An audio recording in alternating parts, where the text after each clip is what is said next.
Hello and welcome. Tervetuloa, välkommen to the Bilingual Masterclass. My name is Heidi Jarkman and I'm a researcher and coordinator at HundrED, and I will be hosting this online event together with my colleague, Khadija Aladdin. Hello everyone, and thank you for joining us. We have an exciting 60-minute session planned that will feature 4 innovators from our HundrED Spotlight on bilingual education in partnership with the Swedish Cultural Foundation. After months of research, we have selected 10 innovations in education because of their impactful work in the bilingual education field and because they have the potential to scale or because they already have scaled worldwide. We will break this session down into 4 different parts. First, me and my co-host Khadija will start off by setting the stage and introducing bilingual education. Then we'll hear a few welcoming words from Katarina von Numas-Ekman, from our dear partner for this Spotlight project, the Swedish Cultural Foundation, after which we'll go right into the 4 innovators who will share practical ways to encourage bilingualism in your classroom.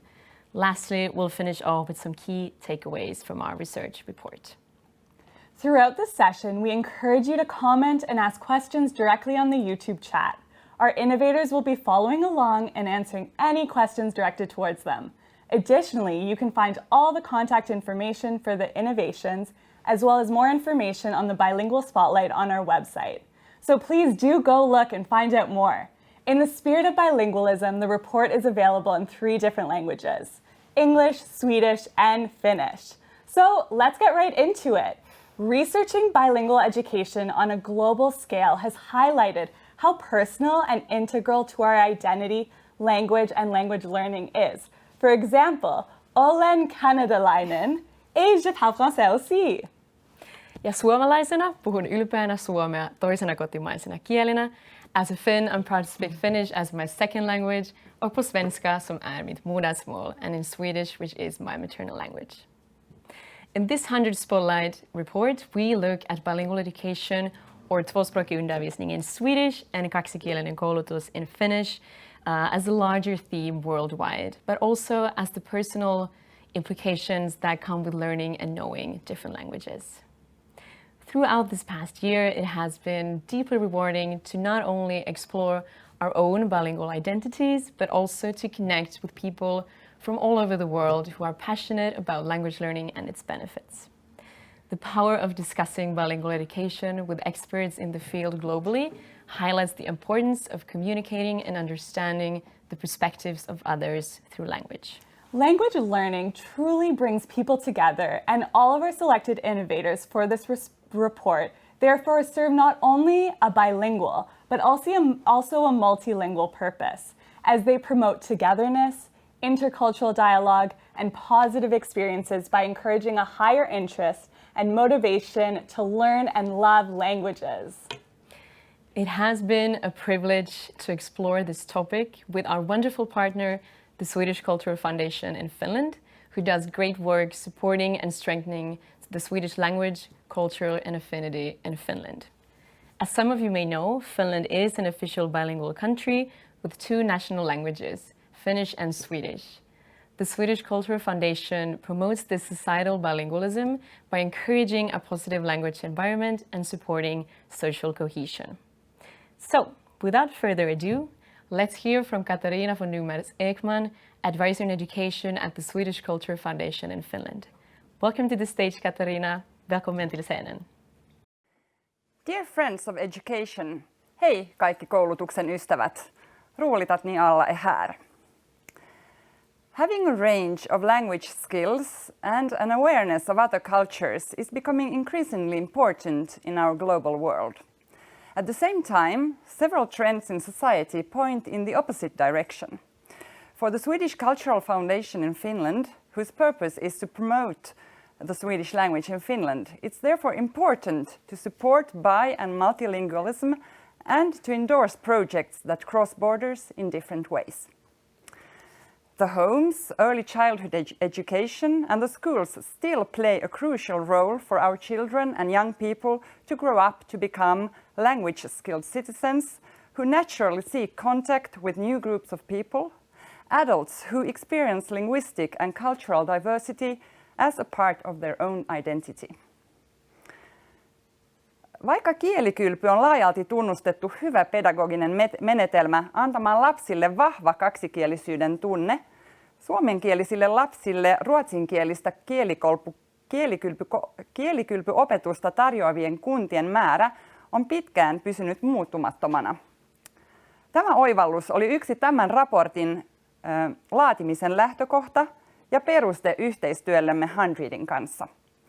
Halusimme saada enemmän tietoa muissa maissa käytetyistä onnistuneista pedagogisista menetelmistä lasten ja nuorten kouluttamiseksi kaksi- ja monikielisiksi.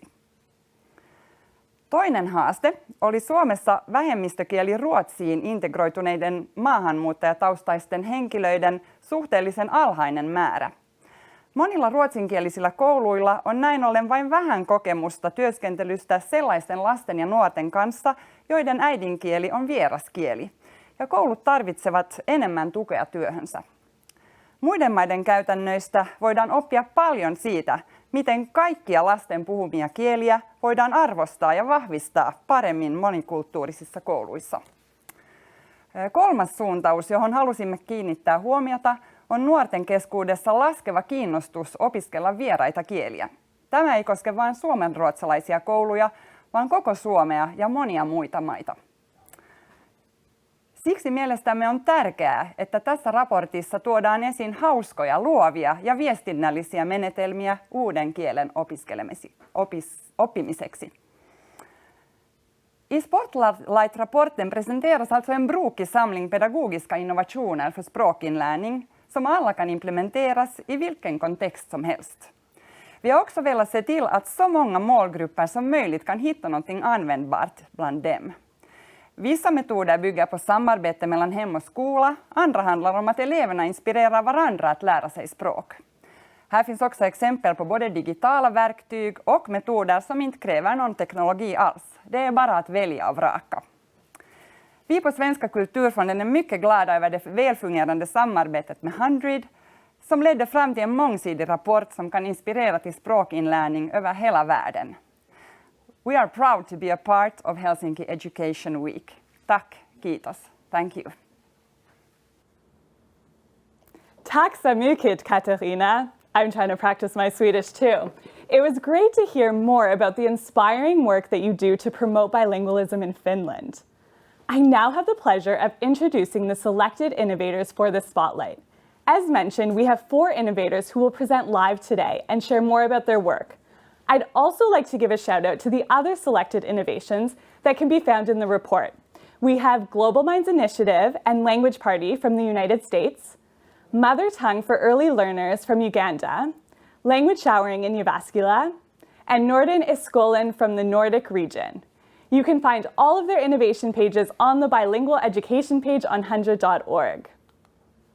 And now, to kick off the presentations, we'll first start with a video explaining one of the selected innovations, named Kambel from France. They use multiple languages, art, and storytelling to enrich learning. Enjoy! Lancé en 2018, Kambel est un réseau international d'acteurs éducatifs qui s'engagent pour une école inclusive et ouverte sur les langues et les cultures du monde. Chaque année, Kambel propose un concours à destination de groupes d'enfants de 3 à 15 ans pour créer collectivement une histoire plurilingue au format Kamishibai. Venu du Japon, le Kamishibai est un support captivant qui permet de raconter des histoires en faisant défiler des planches dans un petit castelet en bois. Des centaines de professionnels de l'éducation du monde entier se sont déjà investis avec leur classe dans ce projet. Mais je me suis vraiment rendu compte que pour beaucoup d'élèves qui avaient différentes origines, c'était vraiment très important pour eux de pouvoir montrer qu'ils connaissaient des choses, m'apprendre des choses. Ce projet a créé un esprit d'équipe parce qu'en fait, on parlait d'eux et de leur famille. On ne savait pas qu'autant de langues étaient parlées à la maison. Et vous, cherchez-vous un projet interdisciplinaire permettant d'engager vos élèves dans l'apprentissage de la langue de l'école tout en prenant appui sur l'ensemble de leur langue ? Souhaitez-vous développer un projet coopératif et ouvert sur le monde ? Si la réponse est oui, alors identifiez la structure référente pour votre territoire et envoyez-lui votre inscription. Puis, découvrez avec votre classe des exemples de kamishibai plurilingues et des ressources pédagogiques pour vous accompagner dans votre propre création. Enfin, envoyez votre kamishibai plurilingue et découvrez les lauréats lors de la remise des prix. Et si cela vous donne envie d'aller plus loin et d'organiser un concours sur votre territoire, contactez-nous pour rejoindre le réseau Kamilala.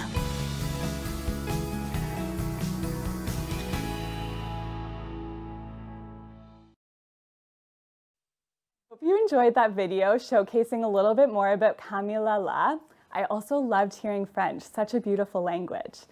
Kamilala really beautifully integrates language, storytelling, creativity, and art by creating an environment that welcomes and appreciates languages. Similarly to another innovation, Language Ambassadors, that uses role models to promote bilingualism. I would like to welcome Jan, project leader presenting the Language Ambassadors from Finland.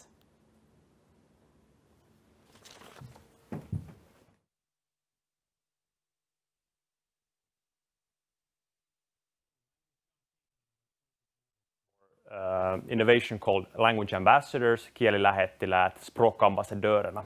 And today I'm going to do something different. I'm going to do a Pecha Kucha presentation. It means that I have 20 seconds for each slide. It's 20 slides, 20 seconds. And this method is forcing me to be quick, focused, and exact. And I can't do anything to stop this presentation. So, if you think about languages, and if you think about language learning, one of the essential key elements is why to learn a language, why, and why should I use hundreds of hours of my time, humiliate myself by doing a lot of mistakes, and what kind of benefit would I get at the end?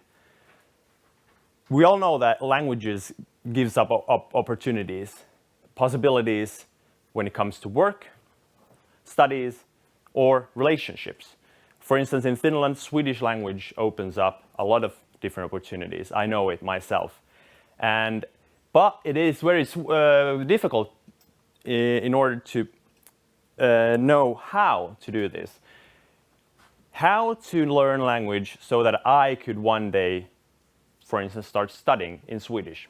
Or how am I able, or how can I believe in myself that one day I'm going to be there and learn a language? That's why we have introduced a simple but very functional solution. It's called Language Ambassadors. So our Language Ambassadors basically visit a school and they tell their story. They tell the pupils that how did I learn the language and what kind of opportunities, what kind of surprises the language gave to me. And the goal is, of course, to give the pupils the idea that, yes, I can too. I can learn this language. I have a role model now. I can do this. And the way we do it is really, really simple. We hire these language ambassadors that has a real cool story. Like, it's called motivation by stories. We all know that stories really, really motivate people, and they engage, inspire, and spark and ignite the people, and they're willing to learn something. And this method we use is really, really simple. We have all around us possible ambassadors. Ambassador could be a student, he could be working, or she could be already retired. It doesn't really matter. The most important thing, the ambassador has a real inspiring story and they're willing to go to schools. So this is how we do this, and this is how we work. Teachers go to our website and they order ambassador to visit their schools. And this teacher usually gives us a lot of opportunities or different options. And then we have ambassadors, and I contact these ambassadors and ask what time would suit them. And this school has done has made a order of an ambassador. So I'm in touch with the ambassador, and then I coordinate the time. And all this coordination is, by the way, done in Swedish, despite everybody being Finnish-speaking Finns. So it helps when the coordination language is in Swedish. It helps when the visit happens. It helps that the language already used between ambassador and teacher is already in Swedish. But the idea is that I disappear as fast as possible. So it is not ideal that I would be between the ambassador and teacher. No, I'm gonna wait, withdraw, and then the ambassador and the teacher, with the help of a handbook that we have made, are able to plan and execute the visit. And this handbook, by the way, was made entirely based on the feedback we gained during the first pilots before launching 2019. Because we have this process of language ambassadors and teachers having a lot of independence, we have been able to do 500 visits in 1 year, which is really a lot of visits. We have done it in 180 schools in Finland, and since this guy came along, COVID-19, of course, has made a lot of rearrangements. It has affected the school's ability to take or access to schools has been very, very difficult. But again, it came also as a blessing. We have opened up our visits now for virtual options as well. And we have just launched a pilot where Finnish students studying in Sweden are able to visit schools in Finland. And this virtual thing is something that might be also the future. But the real question is this a method that could be used in the future? How looks the future for language ambassadors, let's say 2030? Could this be scaled up into other languages? Maybe other countries? And I believe the answer is, of course, yes. This could be applied, for instance, in Europe, where we have major challenges, but also a variety of many nice and beautiful languages. This could be implied in places like Canada and many more countries. And the idea is to be sure that the next generation that comes are able to know better what kind of uses they might have for foreign languages, but also that they know how to learn a language. And we have ambassadors to show them a way. Thank you so much. Tack. Kiitos. Thank you so much, Jan, for sharing your work and tips with us. Motivating students with the help of fun and inspiring experiences of second language learners is a great innovation that indeed has the potential to be brought into different foreign and minority languages as well. I'm confident that someday in the future you will be able to spread your wings on an international and global scale as well. Next, I'd like to introduce Stephen Renata, joining us all the way from New Zealand, presenting Kiwi Digital. Stephen, the stage is yours.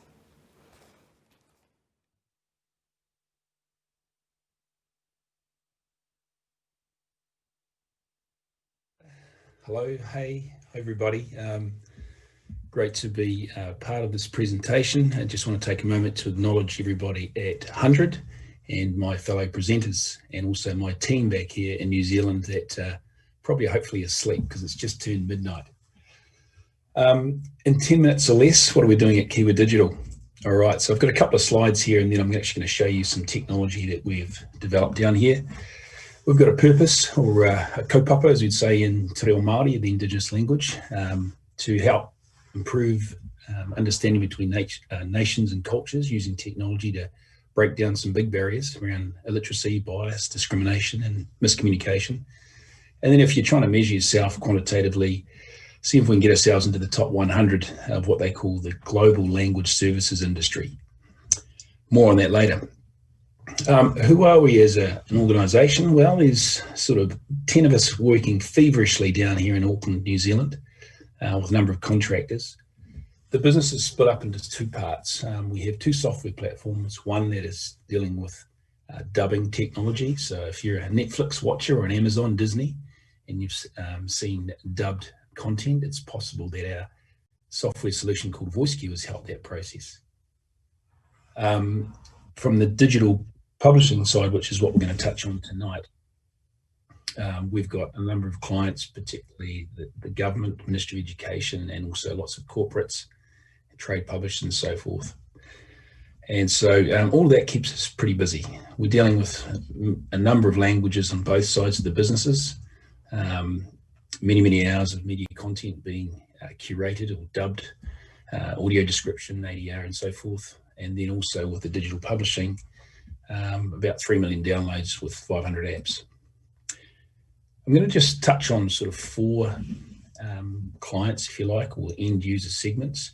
A big part for us is how we use the technology we've developed to work with the Ministry of Education to create curriculum resources, both for students and also for the teachers.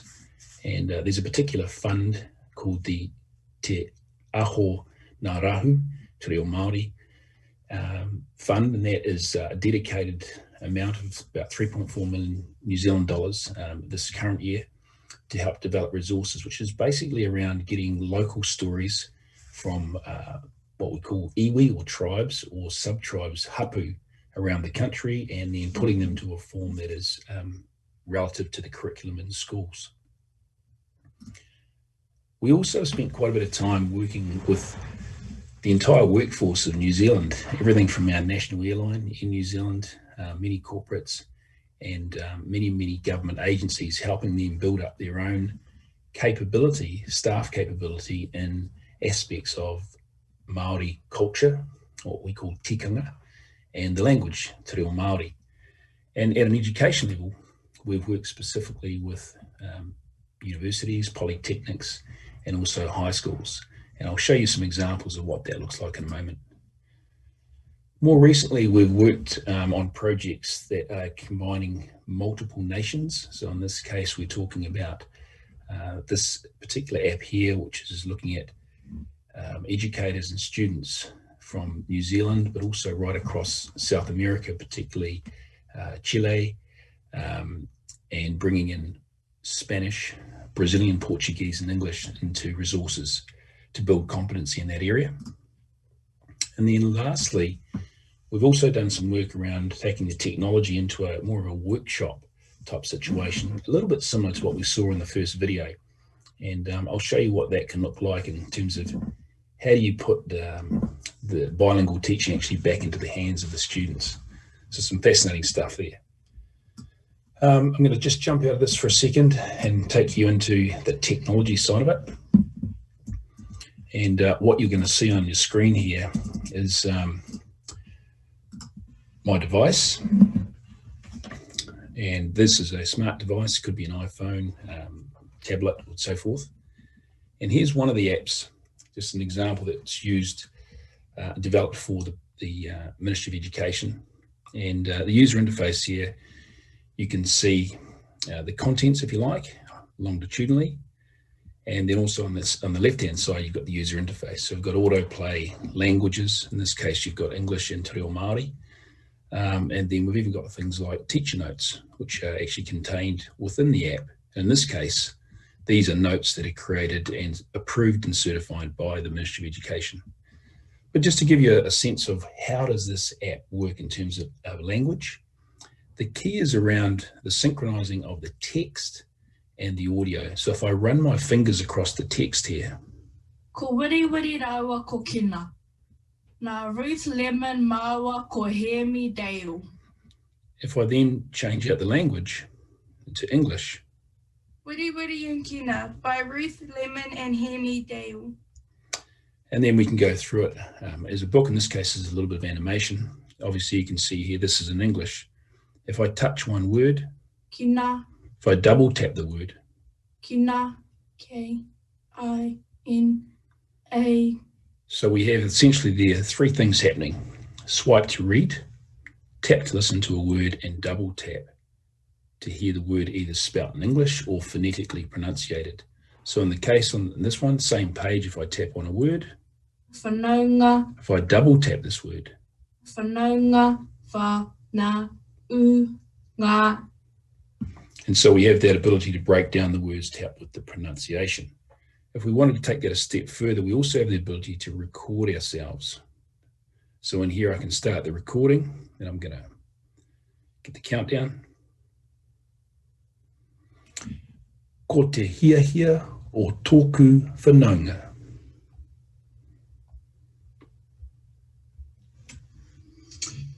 Ko te hiahia o tōku whanaunga. And so very quickly, you're able to use the functionality to both read, listen to the audio to pick up the nuances that are related there, and then actually test yourself out. Now, this is a resource that can be used by the student on their own for self-learning, or it could be used in a group situation with the teacher referring to the various teacher notes to lay out the plan, and then how that plan might be used with each individual. So that's just one example there. A second example is where we've actually tried to build a resource specifically for the teachers. And again, this is focusing on te reo Māori, but it could be any language. Again, a similar sort of setup here in terms of the contents, and very similar in terms of the user interface. In this case, what we've done is we've created languages based on gender. So we have a wahine or female voice, and we have a tāne or male voice. Going back to the start of this, it's particularly built for high school teachers. And again, I'm going to swipe the text. Te pātaka, Māori Cultural Kit. Simple information, icons to explain to the new user how you use it. We move over here, again, same thing. Kia ora, nau mai haere mai ki te pātaka. Welcome to Te Kura Tuarua o Unikiritia, Hobsonville Point Secondary School's Māori Cultural Kit Te Pātaka. If I touch the screen anywhere where there's no text, it turns it off, and now I'm back to a manual. Just to give you a sense of, so what happens when you hear the female voice on the same page? Kia ora, nau mai hara mai ki te pātaka. Welcome to Te Kura Tuarua o Unikiritia, Hobsonville Point Z. Now in this case, there's lots of content here that takes people through everything from history to protocol and basic pronunciation and so forth. In the Māori culture, one of the key things that you want to try and learn quickly is how to introduce yourself in te reo Māori. And so what we've developed here is a very simple template. And imagine you're a teacher and you would like to greet your class or your staff members. And so if we look at this very first example, which is written in te reo Māori in English, again, it's audio synced. So if I swipe the text. Kia ora koutou. Hello, everybody, everyone. Ko name tōku ingoa. My name is name. And again, fairly self-explanatory. On the next page, I get to put in my own personal information. I've gone ahead and done this for the exercise today. My name, where I'm from, organisation, where I was born, and so forth. And down the bottom, there's a little bit of what we'd call Māori genealogy information. The app then is clever enough to actually create an introduction, or mihi mihi pepeha. And so now I've got my own introduction created here. So what I can then do is go in and record myself as I showed you before, which I've already done. Kia ora tātou, ko Stephen Renata tōku ingoa no Milton ahau, kei Kiwa ahau e mahi ana, tēnā koutou katoa. So in a very simple manner, I have understood what is a introduction in Māori, a pepeha. Why would you use it? When would you use it? What are some typical templated examples of how you might construct that? I've then put in my own personal details here. The app has then inserted that so it's grammatically correct, and I get a chance to, one, see it written, but then have a go at recording myself.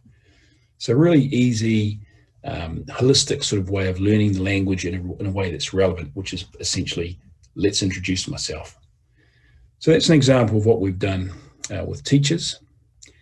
The third example is where we've worked with students across 3 languages, so Brazilian, Portuguese, Spanish and English. And this was essentially a series of stories written by the students. And again, the user interface on the left-hand side, here you can see it's English into the translated language, whichever one that might be. And again, you've got to record yourself and so forth. So again, just to give you a sense of what that looks and sounds like, here we have a story. Again, I swipe my fingers across the text. A day's work in the Andes. Andes. If I double tap that word. Andes. A-N-D-E-S. If I swap over the language, this time take it into the second language. Un día de trabajo en los Andes. Palabras e imágenes de Tasmin Kibblewhite. Edad. If I double tap. Andes. A-N-D-E-S. So again, taking that basic technology, applying it to 3 languages in this case, allowing people to be able to see the content, different languages and so forth, and be able to move through some pretty amazing stories in 3 different languages with illustrations. And this is an accompanying, or what we'd call a companion app for the hard copy resource. Last but not least is where we've taken this technology and gone and created a workshop.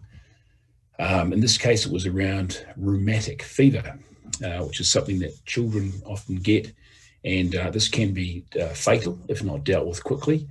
So we created a workshop with the children and it got them to understand what the illness was, or the condition, if you like, in medical terms, and then said, hey, how about if you reconstruct what that might look like as an app?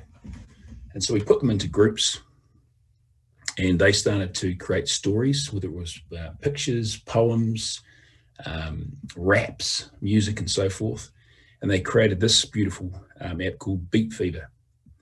So again, the swipe to read type situation here, I'm going to use autoplay. Sitting on the couch, coughing about. When I'm trying to shove something in my mouth. I'm struggling to breathe as I gasp for air. My throat is red and sore from itching all day and night. In this particular app, we've also got a game so that you can go through here and understand what the content is, working on a word find game. So we've just tried to take that up another notch. There's also paint mode in this. And again, just trying to integrate both text, audio, and imagery in a way that's relevant for the students. And so they created everything that you see here. And lastly, just to finish up, I wanted to show you, I'll just come out of that back to my presentation here. Here's what the kids said when they did the actual, so bear with me 1 second. So this is actually a video on the making of, but we've only got 10 minutes today, so I'm just going to cut to the chase. Here's what they said. Putting it into their own words will really help send that message. One of the most important things, having gone through this project, is how we share the message. So sharing that and using it to be able to interact with it, get all the key messages and learnings out of it. We've been having fun, guys. Yeah, we've got to all put in ideas. Yeah, we've been like sharing our ideas, talking about it, laughing about it. Yeah. It was amazing because we didn't even need teachers or something. Yeah, we just did it by ourselves. We just did it by ourselves. We worked it out. I feel like my whole group, actually all the groups are like proper creators through the kids' parent. And that's one of those videos you can just keep watching over and over. So just to wrap up, conscious of time, we have done a lot of work in this area. We're looking at some futuristic things around how do we take what we've currently developed and then start working with augmented reality. And so we've developed an app called Paper World with the Canadian Media Fund and New Zealand On Air, and that's really exciting. It's essentially a sort of a modern take on origami. We're also moving away from being a production-only organisation and licensing the software that you've seen here today to various organisations, both here in Aotearoa, New Zealand, but also across into Australia and up into the UK. So that's all we got for us tonight, folks. Thank you so much for listening this far. My congratulations to everyone involved with the HundrED organisation and also my fellow presenters. And we look forward to being in touch in the near future. Back to the studio.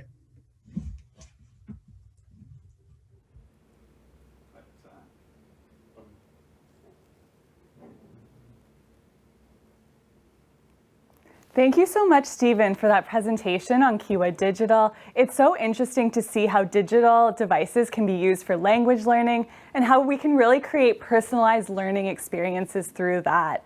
I think it's really useful, especially if you have a larger class. That would be very helpful for teachers, students, I mean, anyone involved. I also like that you brought forward Indigenous languages as something that we really need to prioritize and bring into the classroom, and just allow people to start using the languages and enjoy and embrace learning different languages. So now I have the pleasure of introducing Paul Seedhouse from Newcastle, who will be joining us from Newcastle, and he will share a little bit more about Linguacuisine. I also dare you not to get hungry after this presentation. So take it away, Paul. So I'm Paul Seedhouse, and I wish I was in Helsinki with you. I'm actually in Newcastle University, and I'm director of this lab, which is called iLab Learn. And for the last 10 years or so, I've been working with computing scientists here on developing applications of educational technology for language learning. And today I'm going to talk to you about Linguacuisine. That's the third generation of our technology. And in fact, the fourth generation is a new app which is due out in January, but I'll leave that till another time. So now I'm going to show you some slides. So first of all then, what is Linguacuisine? Well, it's a free app which helps you learn while you're cooking. And it's got 4 parts to it, using photos, video, audio, and text. And there are 2 main parts to it. That is the player part, that's what we're going to see today. And it's also got an author part, which is what you can use to put in your own recipes. And at the moment, we don't have any finished recipes, so I'm hoping that one person in the audience is going to upload some finished recipes soon, so that we can do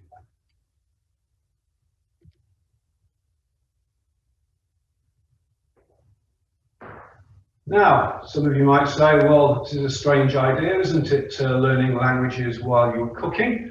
Well, it really helps us make the most of the synergy that we've got between languages, cultures, and cuisines. And this applies to all cultures around the world.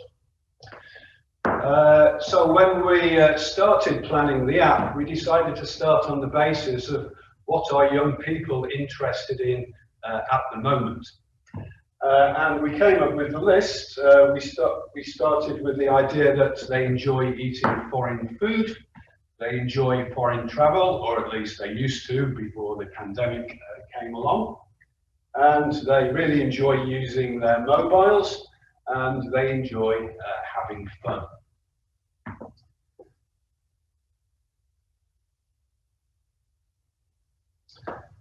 Now, we've been asked to say what our main findings are. So over the last 10 years, one of the most important things that I found out was that you learn the words of a language better when you're using all 5 senses, which you can do while you're cooking in the kitchen.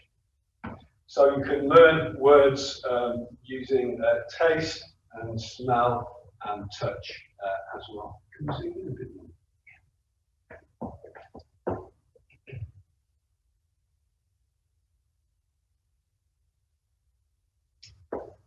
Now, what's the evidence for that? Well, about 7 years ago, I travelled to Helsinki where my colleagues Sala Kohila and Larry Potilainen had set up a Finnish digital kitchen as part of the second generation project. And you can see here I am in Helsinki, and I'm cooking Finnish fish soup. Although it was 7 years ago, I can still remember very well the smell and the taste of the soup. And what's more important, I can still remember some of the words that I learned.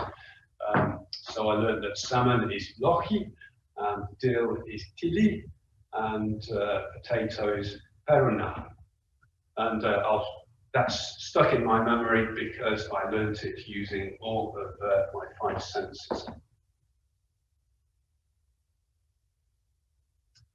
Now, how does the app work?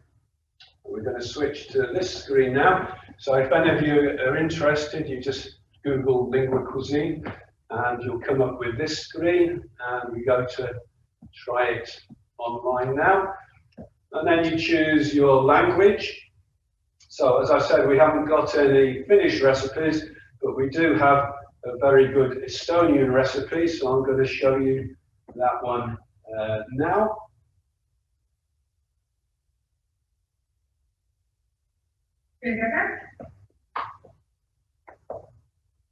Oops.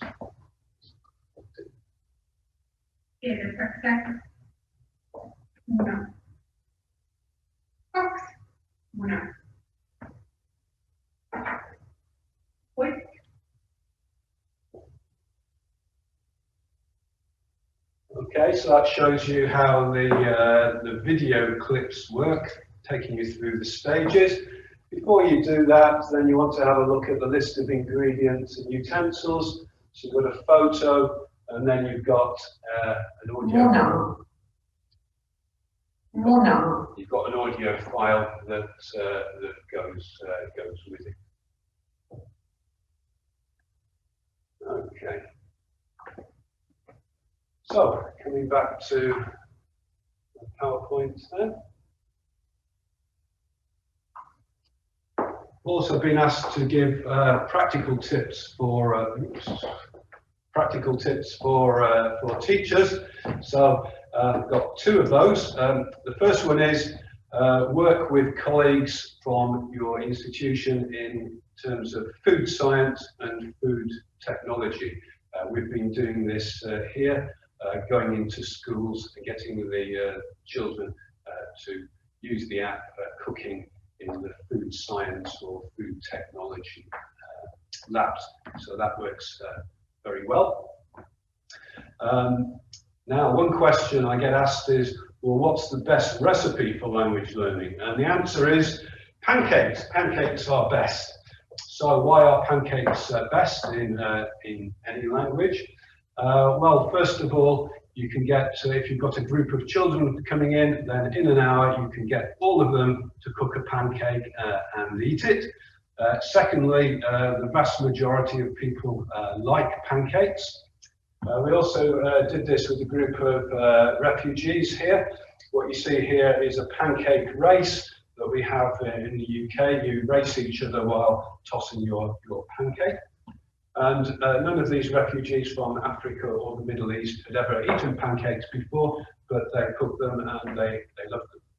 Another reason they're best is that everybody can decide what they're going to add to their pancake, sugar or fruit or whatever.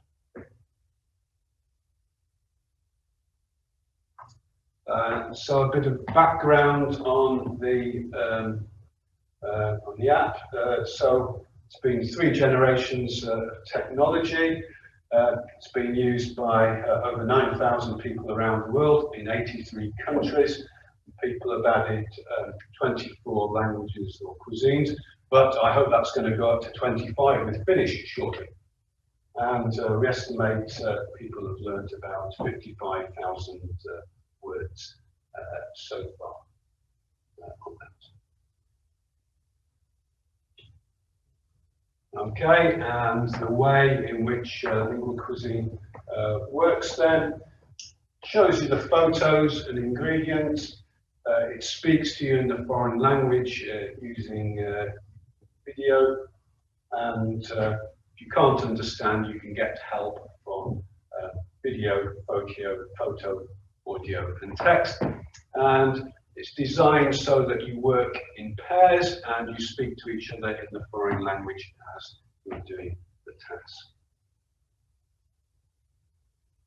And as I said, we've got an authoring app, so you make your own video of yourself cooking at home. You do the audio, text and so on, and then you upload it to the system. It's very easy to do, and then everybody else around the world can watch, and they can learn your language and your recipe.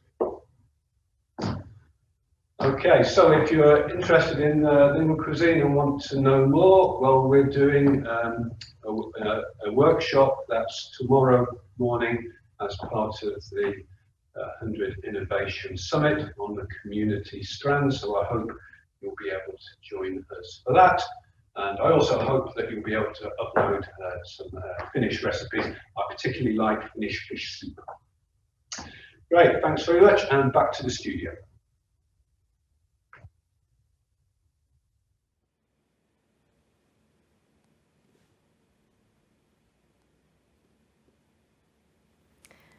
Thank you so much, Paul, for your wonderful presentation and tips. It was great to see how the app actually works in practice and to see the Linguacuisine kitchen live. Learning languages while cooking really brings an important connection between languages and culture. It's amazing that the app is free and available for everyone to use, and that it allows you to really involve all of your senses while learning languages. Our final presentation for tonight is held by Ellen Rose Kambel and Emmanuel Pichon, introducing Language Friendly School. Welcome, Ellen Rose and Emmanuel. The stage is yours. Hello, everyone. Thank you so much for allowing our participation here today. I'm very excited to be here today. My name is Ellen Rose Kambel. I am the director of the Rutu Foundation, and I'm calling in from the Netherlands today. And I'm here with my colleague, Emmanuel Pichon. Bonjour, my name is Emmanuel Pichon, and I'm working at the University of Toronto. So bonjour from Canada. Together, we founded the Language Friendly School, and we are very excited that our program is selected as one of the top 10 most inspiring education innovations in bilingual education. What is the Language Friendly School? It's a label. I am sharing my screen. I hope it's you can see it. It's a label and a global network of schools. And it was created in response to 3 issues in education. The first is that language is perceived as a problem. The fact is that more than 200 million children today are educated in a language they do not understand. And when children who speak another language at school, they are often perceived as a problem, or it's perceived as a problem or a deficit. And to encourage these students to learn the school language, they are often barred, sometimes even punished for speaking their mother tongue at school. Well, as well-intentioned this may be, we know now that to force children to leave behind part of their identity at the school door, including their language, is harmful to their overall well-being.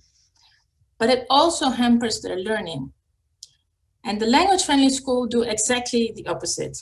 They welcome all languages into the school. The second issue we address is that children actually have a right to an education that respects their cultural identity and their languages. And language-friendly schools take advantage of a unique opportunity to cultivate multilingual, multiliterate citizens. The third challenge that we address is the question of language as a resource. Language as a resource means that schools need to acknowledge the richness of the linguistic repertoires that students bring with them. They officially welcome all languages and confirm the role and responsibility of parents and families regarding the maintenance and development of their home languages.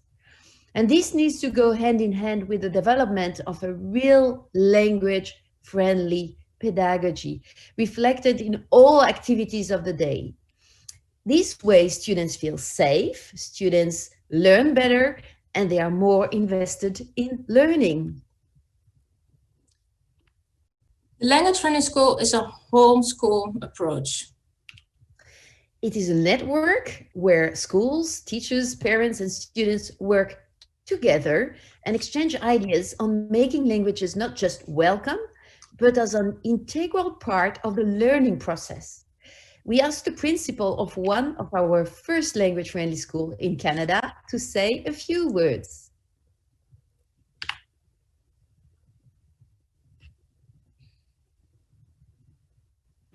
Hello from Canada. Schools are places where people meet to learn and grow together. Here at Silver Creek, which is located in Mississauga, Ontario, Canada, just outside of Toronto, we know that people meet here to speak over 50 different languages. As responsive educators, we know we need to meet the needs and celebrate the linguistic assets that our community brings. Being a language-friendly school lets our entire learning community know that they and their language are not only welcome or tolerated here, but actually needed here. Our community should know that we would be less without them and the linguistic gifts that they bring to us. We hope to continue to be a contributing member of the language-friendly schools. We look forward to a day when schools from across the globe who hold the language-friendly school ethos work together to embrace multilingualism and make our schools a place where all languages are more than just welcomed, but are actually an integral part of the fabric of the school. Thank you.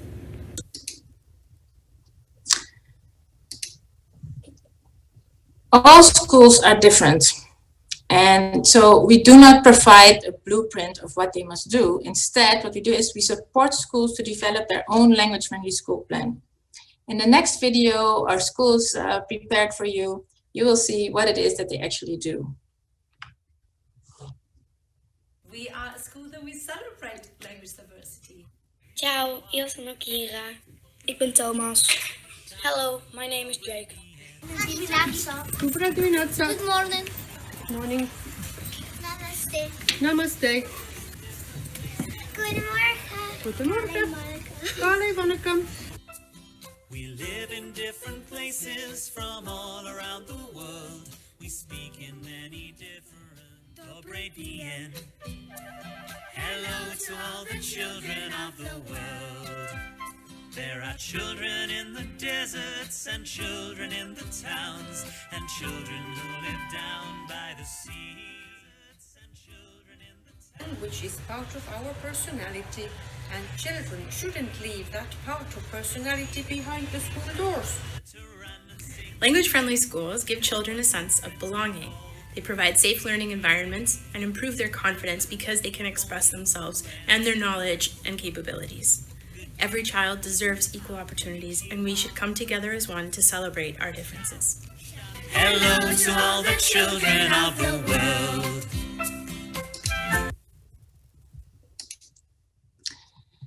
Well, that's it, and we really want to ask all schools to join our language-friendly school label, and really to make sure that all children are valued and welcomed in every school. And we want to thank HundrED.org and the Swedish Cultural Foundation for our selection, and congratulations to all our fellow presenters and innovators.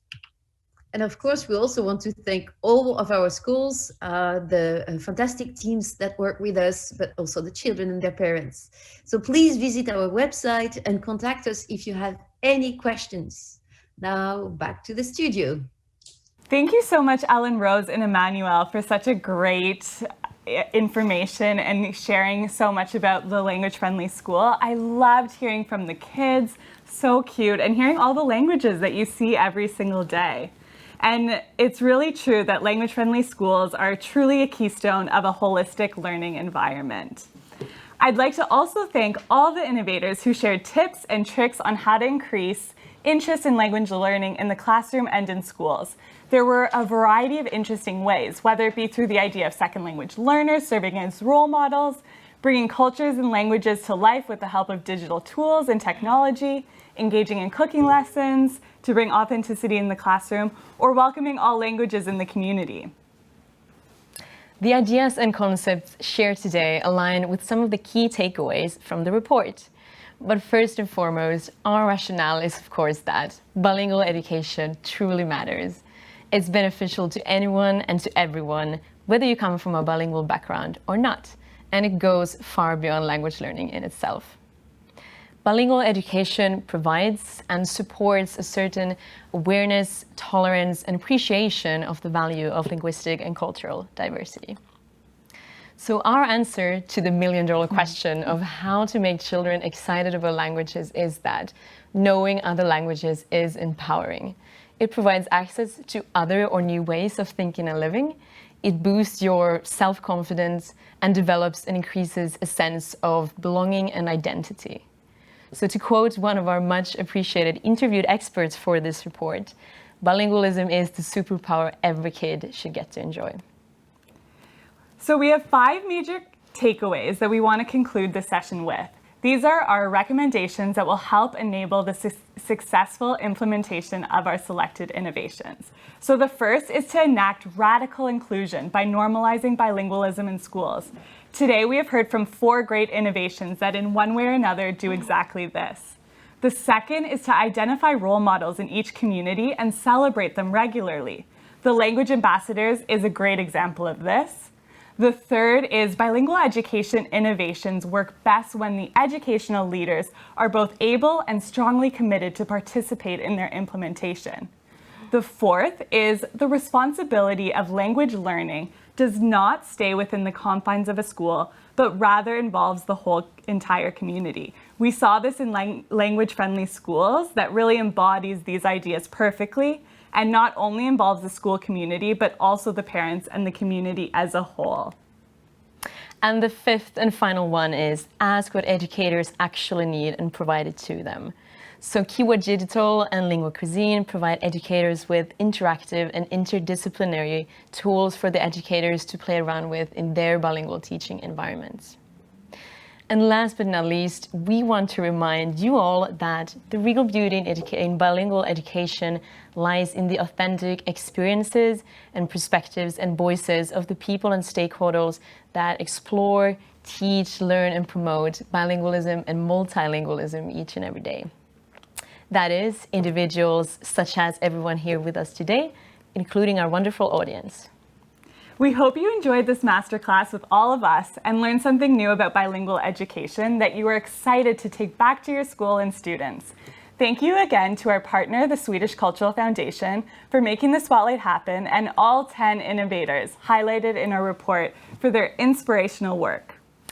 Be sure to tune in tomorrow during the kickoff of the HundrED Innovation Summit for 2 amazing sessions, starting with Creativity in Education in the afternoon and the launch of the HundrED 2021 Global Collection in the evening.